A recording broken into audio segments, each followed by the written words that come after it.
welcome to Conversations with Joy. We have with us this week Miss Heather Crider, and I'm very excited to introduce you to her. I just met her recently, and I think that she has a very calming and interesting energy and spirit, and so I wanted to get to know her a little bit better and share with you. So welcome, Heather. Thank you. Yeah. So what is it that you do? I do natural medicine. Okay. So natural medicine meaning that it's all drugless. So we do homeopathy and botanicals, diet and exercise, and all those things. So what led you to that path? That's a really good question. Actually, it's a bit of a meandering path, Uh-huh. and it's kind of a magical path too at the same time. So when I was a kid, I remember just being like, I'll never be a doctor. There's no way. I never want to do that. And I remember even sitting in the doctor's office and being like, this place is not a place of healing. I'm never going to get better here. People would sit as far away from each other as possible because everybody was looking at each other like, oh, you might be infected. What do you have? Why are you here? Right. Just sort of that paranoia and that suspicion. And I always felt that. Mm-hmm. And then the doctor would come in for 5 minutes and he would, barely examine you. He'd ask 3 questions the entire time he's writing a script. He'd hand it to you. It was like a bloodless. I felt like it was bloodless to me. And I felt like I just would get frustrated because then you would get a prescription, and I was one of those people who always reacted to everything. So oh God, like rashes and vomiting, and I was allergic to that and this, and I remember going to another doctor and he was like, well, what do I give you? And I was just like, why are you asking me? Right. I'm 12. You're the doctor. Right. Out of all those years, are you telling me that you're out of ideas? You know what I mean? Yeah. Like I was confused as to how they could be out of ideas. Right. And I was just like, what do they learn in all these years? Like it just sort of made me sort of question the whole thing, and just and I was really sensitive. I was reacting to all the chemicals in the clothes, and my poor mother.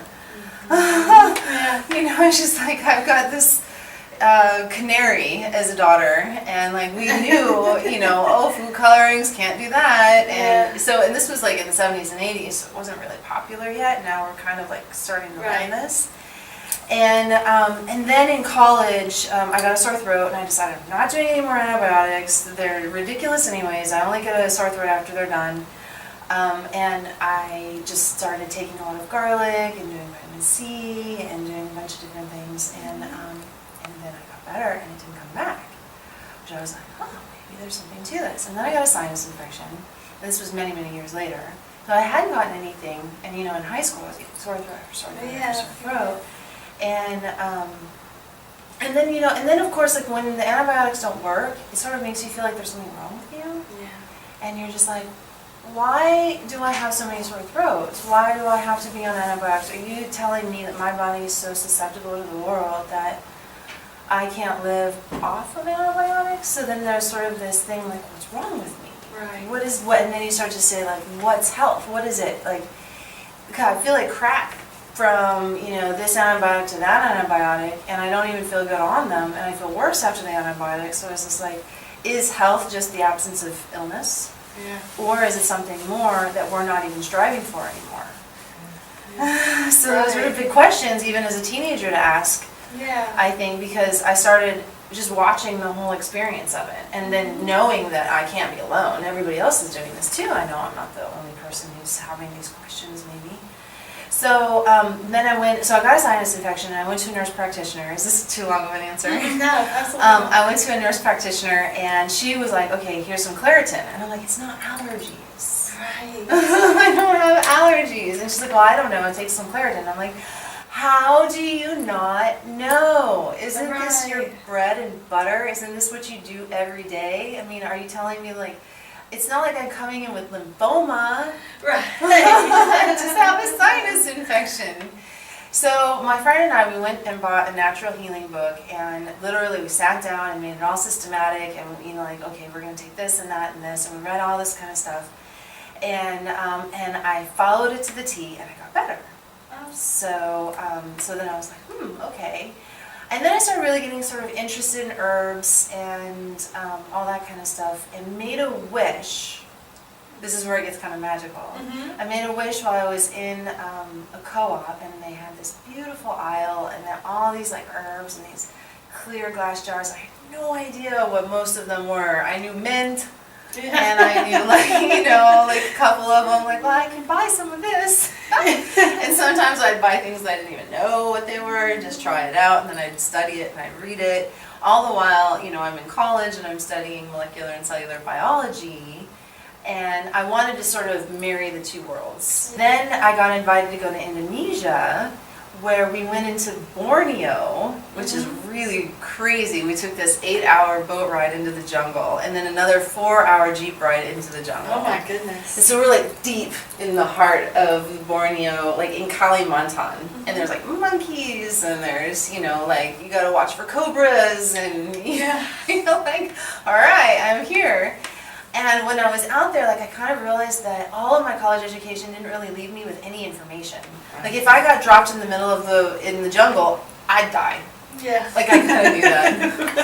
Like I'm not making it out of here alive. So, and then there were people out there, and they were living and like having gardens, and I realized I didn't know anything really practical. And that's what I think that was a sort of a realization that I wanted to take the biochemical. I love biology and I love all of that information that we have, but we also need to sort of like get it to the people. Like I remember, learning all these things in class, and basically my prospects were medical school or being a researcher, which would be completely out of, and I didn't want to go to medical school.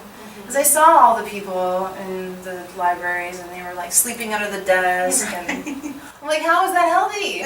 This is so ironic. What is this? I'm like, isn't anybody seeing this? Yeah. Oh my God.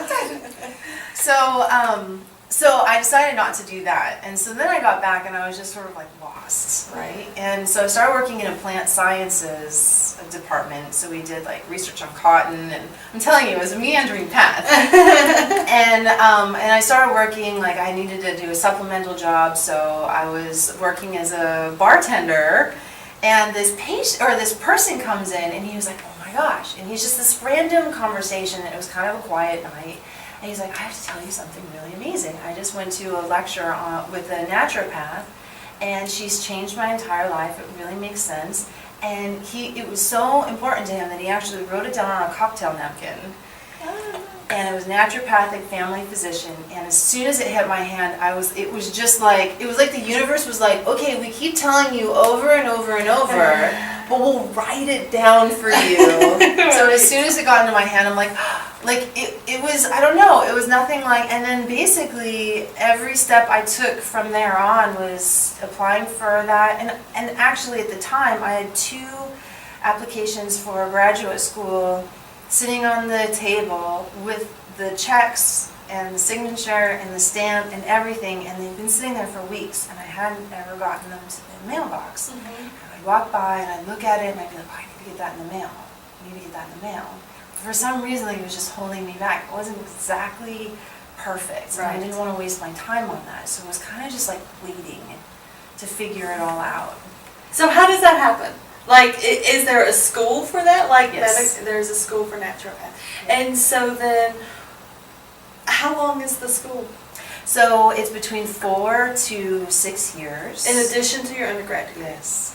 And how is it the same as medical school? Well, we go through all of the same sciences. So we do pathology, anatomy, and physiology. We learn all about pharmacology. But then in addition to that, we learn physical medicine. So we learn, we'll learn acupuncture points and how to assess and things like that. We can do some natural manipulation techniques. We did learn a lot of nutrition. So we have over, I think it's a year and a half of nutrition, just pure nutrition. And then we learn homeopathy and botanical medicine, in addition to everything that MDs learn. So we have the same basic curricula. When someone comes to you, what is the process? So usually we meet, the very first appointment is an hour and a half. And it's basically like their opportunity to just brain dump into me, so everything.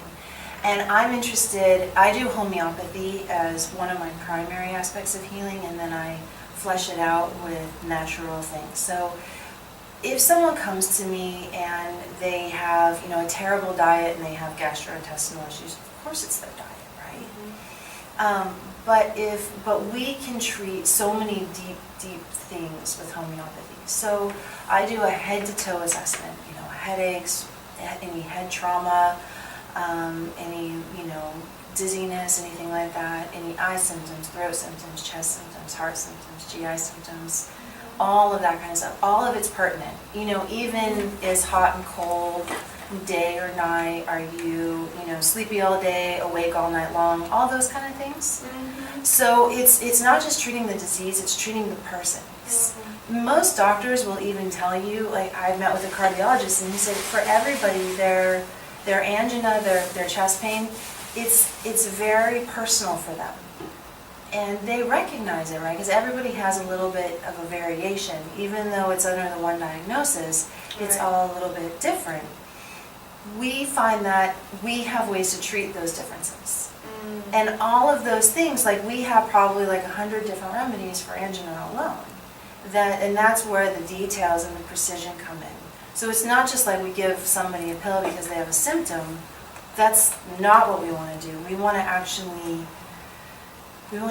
get in there and fix it. Mm-hmm. So that's interesting.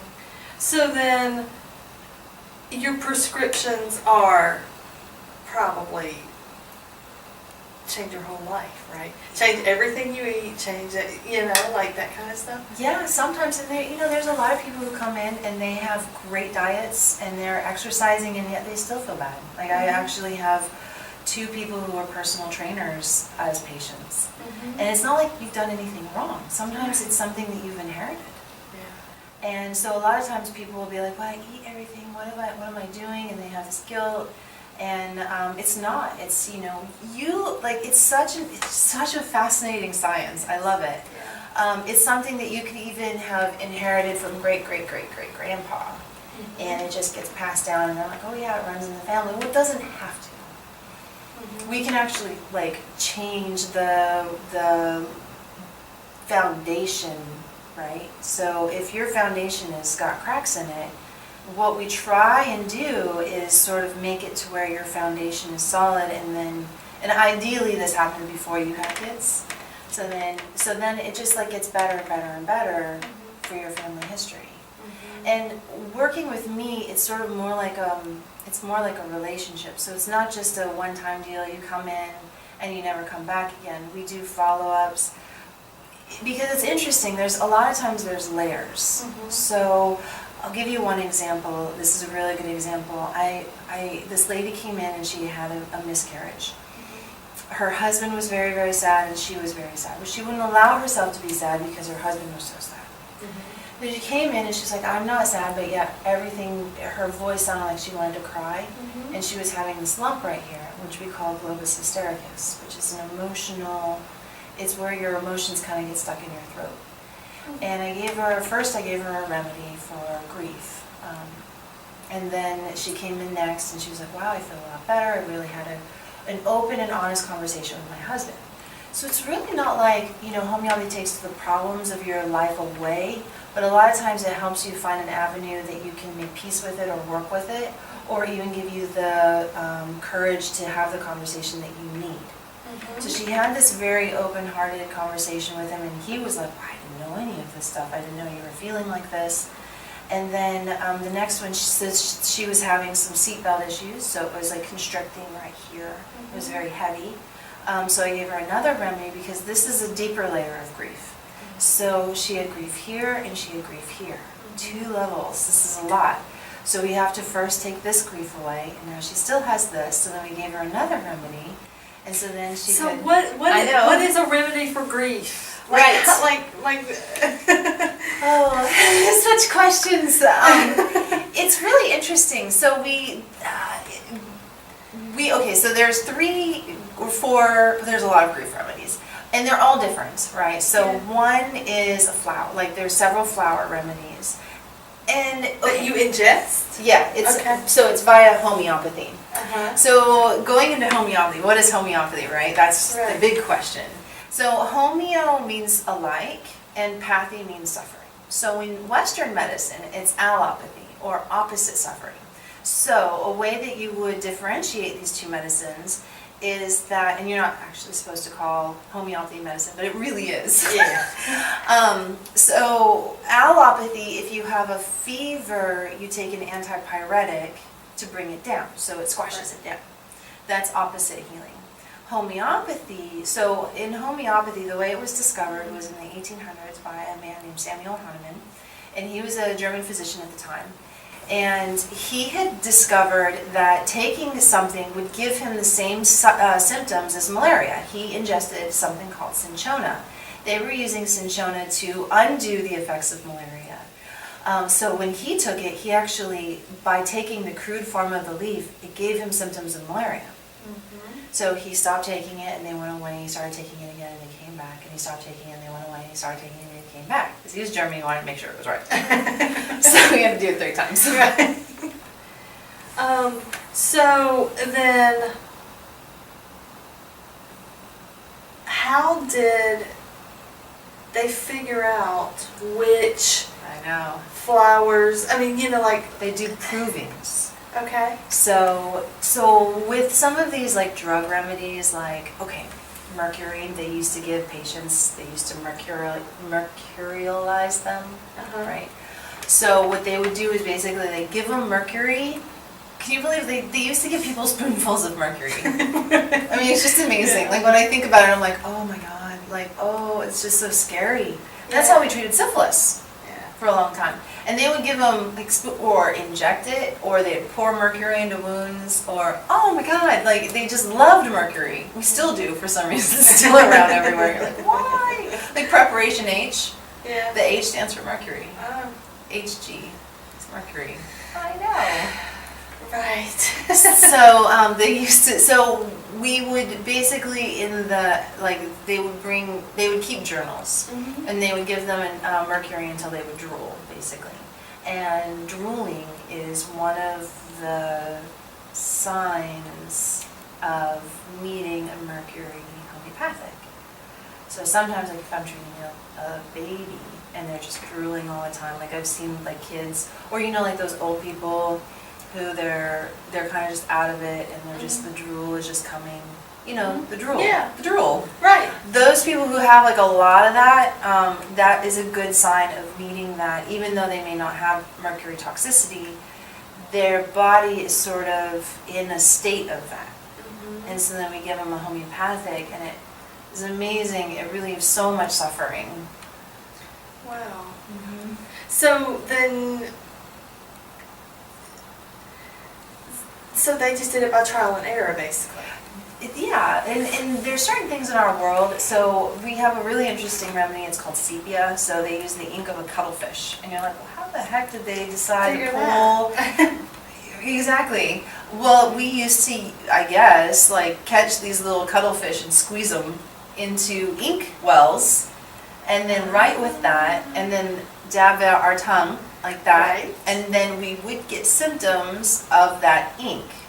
So there's certain things that even though they're not pertinent in our world anymore, they used to at one time be pertinent, and that's how we just discovered our sort of relationship with that entity. So when you say you found your homeopathic and it's a one-time thing, describe the process though. Like, Oh, well, you should never do your own homeopathic. That's Okay. one lesson I learned. lesson number 1. Yeah, Okay. Well, I don't think do we're it. really in any danger of me doing that. So let's go to number 2. So I went to a different homeopath. Yeah. So I treat people homeopathically. But you know, when you're looking at the mirror or whatever, you have like a blemish, that's all you can see. So you Right. like. So when you go to someone else, they can sort of see the whole picture. Yeah. And so I went to her, and she interviewed, and she did the head to toe, and you know, and you get trained to even listen beyond what they're telling you, Right. right? So how do they tell you? why do they tell you this story? What stories are pertinent? You know, Yeah. for me, she came to my remedy because in the mornings I didn't want to wake up. I wanted to stay in this like dream state, and I had fantastic dreams, like amazing dreams. But I started having these crazy dreams, like I was in like action adventure movies, and so I'd be like, you know, diving under a car, and there's like bullets or whatever, like boom, boom, boom, like, you know, like. But it wasn't like nobody was dying. There was nothing bad. It was just like this, like exciting, yeah. And sometimes I'd wake up and I'd be like, like that, and I'd sit straight up in the middle of the night, just like heart racing, like oh my God, like I'm ready to go do something, and that's terrible. You know, you can't live your life like that. Right. So I went to her for that and other things, and I have been sleeping like a baby, and yeah, and so. There's layers too. Yeah. So this is when with the grief lady and the seatbelt. So then we cleared that off, and then there was, and so it went like grief, fear, sadness. So it is very emotional, but it's also physical, right? Because we can never figure out just the emotions without the physical component. Right. So for her, the sadness, like it was such a deep place of sadness. That and for her, actually, she went to a party and everybody was like very nice and nicely dressed in the beginning, and everybody started drinking alcohol and they got wild, and she said people's clothes were falling off of them, and her reaction to it wasn't it was feeling like she had been betrayed, that they had betrayed her. So there's multiple different ways to react to something, right? And I thought that was a really interesting way to respond. And so that was sort of one of the ways that I found it. Was other things, but it was, the essence of it was disappointed love. So she has a good husband, but he and her don't match really. And so she felt let down by him, and so I gave her the remedy, and then we did another follow-up, and she was like, oh, you know, my husband's not so bad, and you know, so she went from this place of like, he's horrible, he doesn't know me, nothing's working, I'm stuck in this marriage, to he's not a bad guy. That is fascinating. Yeah. I'm sure that this has happened, but I'm just curious as to how much of this is a mind-body, like almost placebo effect. It's not a placebo because we can give it to babies, we can give it to infants, and we give it to animals. Because the mind's very strong, and if the mind's convinced that something will work, it can work. Absolutely. Right? Right. But so it's been tested for that, like against that. Oh yeah, we give it to animals. Huh. Yeah. How long have you been treating people? Yeah. So you get the experience in naturopathic medical school. I graduated 2009. Oh, nice. Do you treat things like infertility? Yes, so there's like I said, yes, we do. Naturopathically, we have a lot of different things that we can do. I wouldn't treat fertility just homeopathically, but yeah, we do. We look at the genetic thing for the genetic, the gene for MFTHR. So the gene that converts folic acid. So some people don't actually have a gene that converts folic acid, and folic acid is really important. So we can give them folinic acid. We treat like progesterone and multiple different things. If they have cysts on their ovaries, why do they have cysts on their ovaries? And is it a toxicity thing? And and sometimes people are infertile because they have too high levels of toxicity, and so there's multiple different things. So sometimes the body is infertile in order to protect the viability of the fetus. Right. Yeah. So honestly, when you have a miscarriage, when most women have a miscarriage, that fetus didn't have any possibility of living anyways. Right. And it is very emotional, and sometimes even having one experience of that, it sets up a fear response, and you know, it really does communicate with ourselves, all that kind of stuff. So yeah, we have. Oh, that's interesting. Now tell me a little bit about your personal life. You've never been married. Yeah? Nope, never been married, never said yes. Nope. Are kids something that you want? I would adopt. Yeah. I think I've always, even when I was a kid, I guess I really haven't changed that much as an adult. I think I'm pretty close to who I was, because even when I was a kid, I always heard about these kids in orphanages, and I guess I felt bad for them, and I don't feel like there should be any reason for kids to grow up in orphanages. Yeah. So if I ever run into a partner who I want to raise a kid with, then I think that I would choose to adopt, because I think, I think, why have your own when there's so many out there who want to be loved? Well, it's interesting that you don't have the need or desire to experience what happens to your body. I'm afraid of it. Okay, honestly, I will say, like, I am afraid of it. You need what's the fear flower? I know.